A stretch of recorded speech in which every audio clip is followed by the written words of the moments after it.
All right. So my name is Khalil Ikhshir. I am the Assistive Technology Specialist here at Disability Services. And here with me is Katie Monti. She is the AD Project Coordinator. Today we'll be covering session 7 of the Universal Design Fast Facts series. And we'll talk about accessibility versus usability.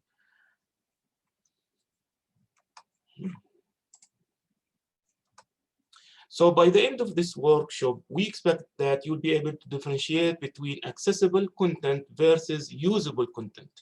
So, and you will be able to create something that is accessible and usable as well. So what is accessibility? Accessibility is the practice of designing and developing websites and applications such as their presentation, content, and functionality are understandable and operable by as many people as possible. So if you look at this definition, you see we are not mentioning people with disability. Access is access for everybody. You are trying to target as many as much of you, from your audience. So those who prefer audio will benefit. Those who have low vision or they are visually good, they can read and see very well. And those who are hard of hearing will be able to see captions and be able to interact. So accessibility is the responsibility of everyone, all right? And sometimes uh, as you create your content, you make it accessible, but sometimes unusable, and we'll see how. So what is usability? Usability is the design of products to be effective, efficient, and satisfying. And it includes user experience. So you keep in mind the user experience. And the goal, of course, is to create something that is accessible and usable as well. So let's give you an example of something that is usable accessibility. Okay, so it is accessible and usable. For example, when you maintain a high contrast, this is one of the criteria that we teach sometimes about accessibility, is to maintain high contrast between the foreground and the background colors. For example, like this slide here, we have dark green over white background, which is high contrast. Okay, if you do that, you are sure that most of users are able to see it whether they are in dark environment or bright environment, whether they have a good vision or not. Using proper HTML tags as you create your content, whether you are creating a website or maybe a Word file, and you are using the proper styles to create these tags, uh, uh, you will be able to provide access, and the content become accessible, and the screen reader will be able to access it and help the end user knowing what is heading level 1, heading level 2, and so forth. And they will be able to navigate, jump from page to page quicker and faster, and they will be able to comprehend the page better and quicker.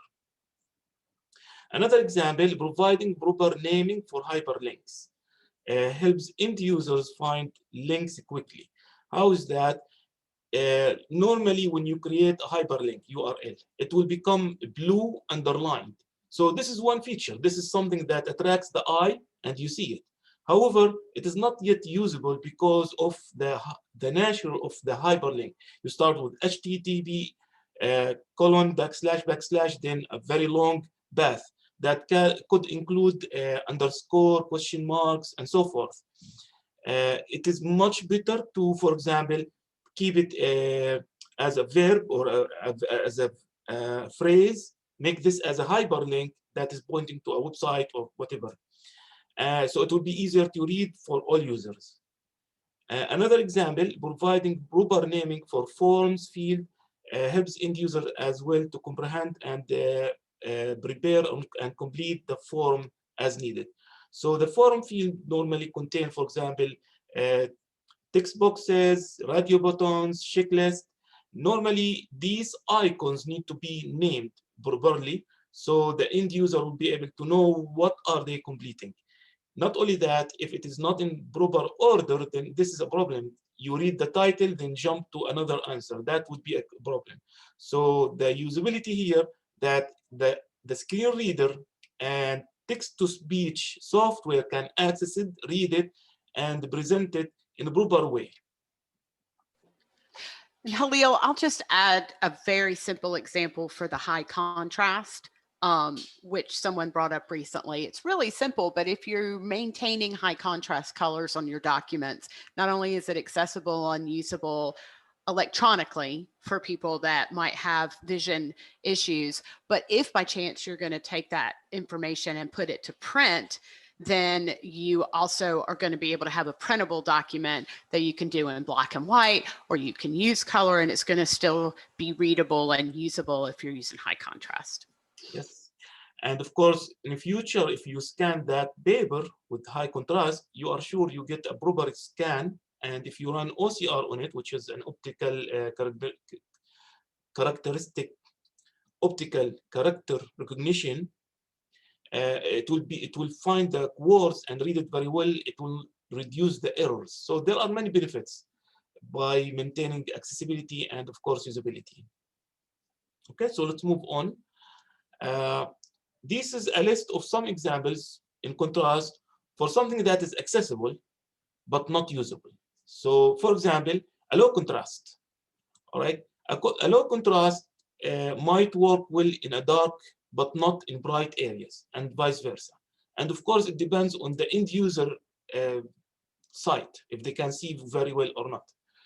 Uh, for example, as another example, the screen reader could read websites even if they have bad text. So the screen reader can access them, uh, but it will not provide a proper explanation of the site.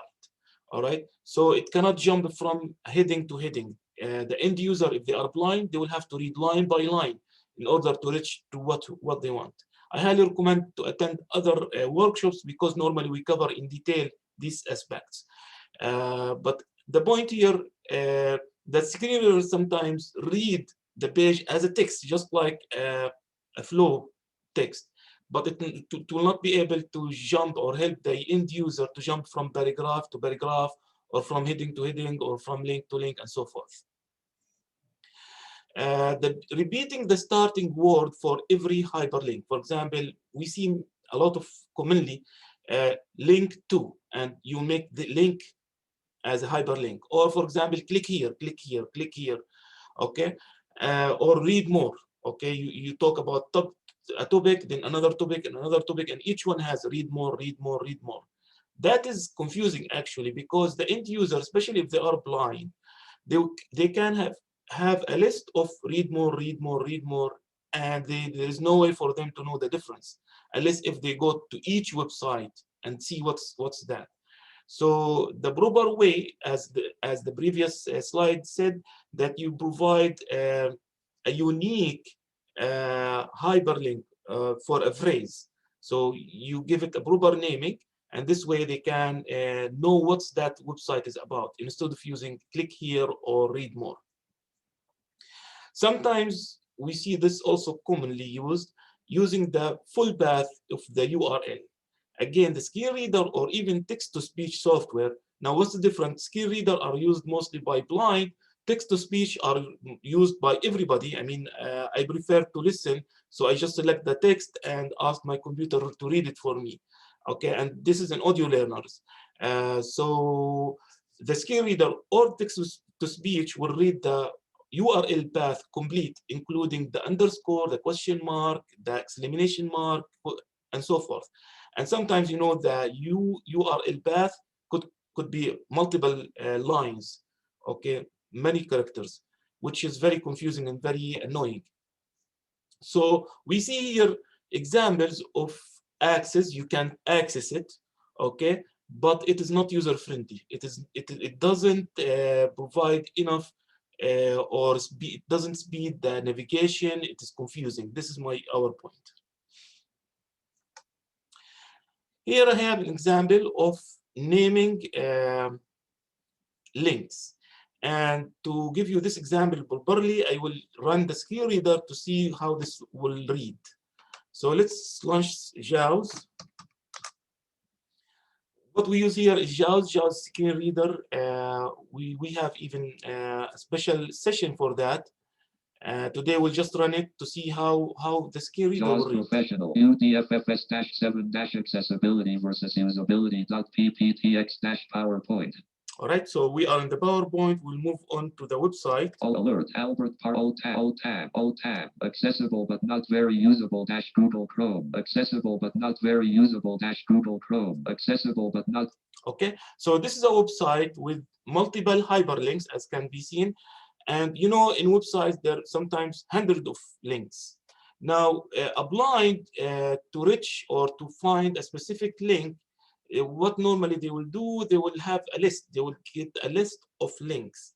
The hyperlink is right there. List dialog. Oh, sorry, my bad. Links list dialog. Links list view. Download a photo of the Sarah scanning and reading appliance. 1 of 17. To move the items, use the arrow keys. So the screen reader is explaining that we have 17 links here. And again, it could be 100 of them. The screen reader now, the blind will have to scroll through them to get to the needed link. Okay, so they will have to go down arrow. Download a close-up photo of the Sarah keypad. Download a photo of the 20-cell PackMate portable Braille display with seamless Braille cells. So we can see that it is accessible, but really it is not usable because we cannot jump to any links directly. If I click any letter, if I click, let's say B, no, nothing. Let's click A, C, nothing. All right. So the solution is to rename those and don't start with the same common wording, download a, or link to, or click here, or click for more information, and so forth. So let me show you another example. Accessible and more usable dash Google Chrome. Accessible and more usable. All right, so let's get a list of links. Links list dialog. Links list view. Sarah scanning and reading appliance. 1 of 17. To move the items, use the arrow keys. So now the end user can use the arrow keys to move from link to link, or can jump immediately by clicking on the first letter. For example, if I want to know about a QX400, I'll click the Q. QX400 PackMate. Now I just have to navigate through 3 of them. QX420 PackMate. QX440 PackMate. All right. So if this is not what I want, I'll click another letter and it will jump me to the correct link. And this is how they speed out, how you help them speed up their navigation. That applies not only in websites, even in when you create a Word file or Google document file.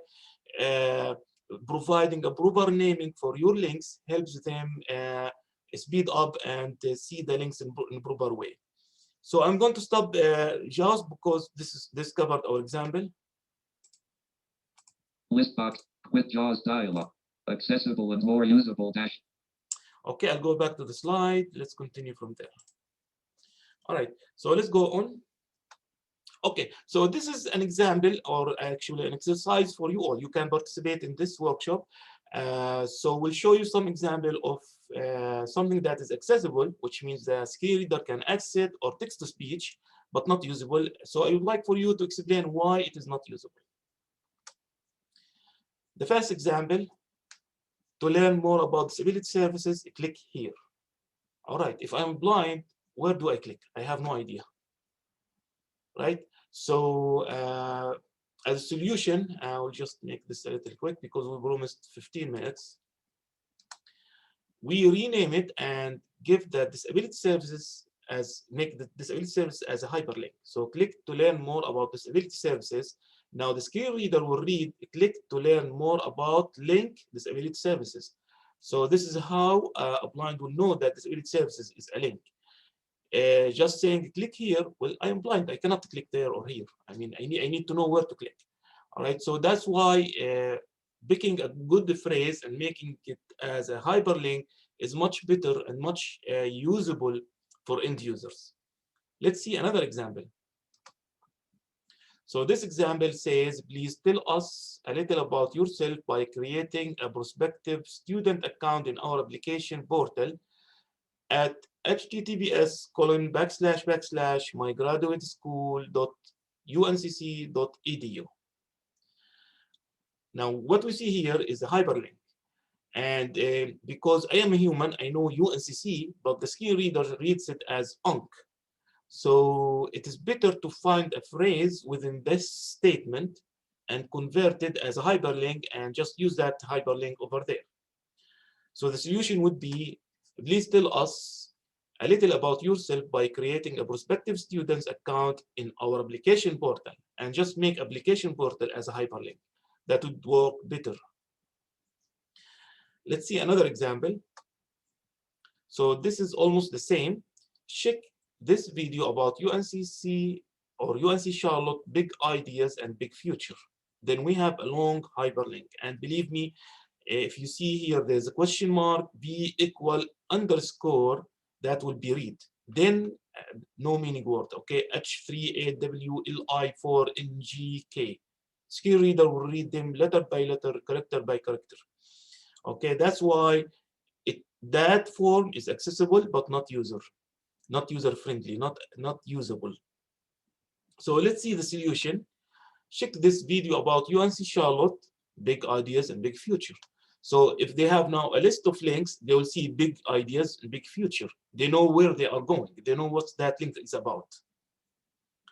Let's see another example. This is common. We see it sometimes by faculty members when they are giving exams or quizzes. Questions in red are required. All right, if I'm blind or low vision or colorblind, how can I know which one is red? So you have to be explicit.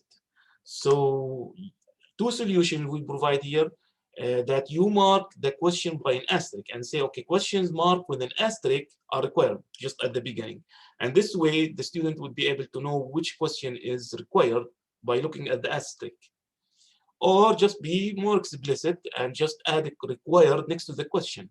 And this way, students know when they come to the question and there's no confusion, not even with an asterisk. So this is a good solution as well, and we see this common.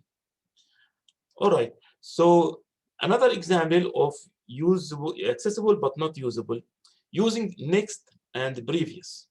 We see this commonly in Canvas, especially if you embed a storyboard or a story line or a slides within Canvas. So Canvas itself has next and previous, and the storyboard or the slides, they are also including another next and previous. So there's two next, two previouses, all right? And sometimes more. So you need to be explicit. What do you mean by next? Next slide, next page, next training, next what? So you have to be explicit by saying, okay, next page or next slide or next storyboard and so forth. That is more explicit, more understandable. Okay, so this is our example here. Some of the examples that I hope will help understand the user, how to make things user-friendly and more accessible and more usable. So let's move on. And actually, this concludes our workshop. We always recommend that you make sure that you use high contrast, use a proper HTML tagging, or using the styles in desktop publishing software, naming the hyperlink and form field properly, and follow the best practice for accessible content. That's it for our workshop today. I'm going just to stop the recording, then we'll receive your questions.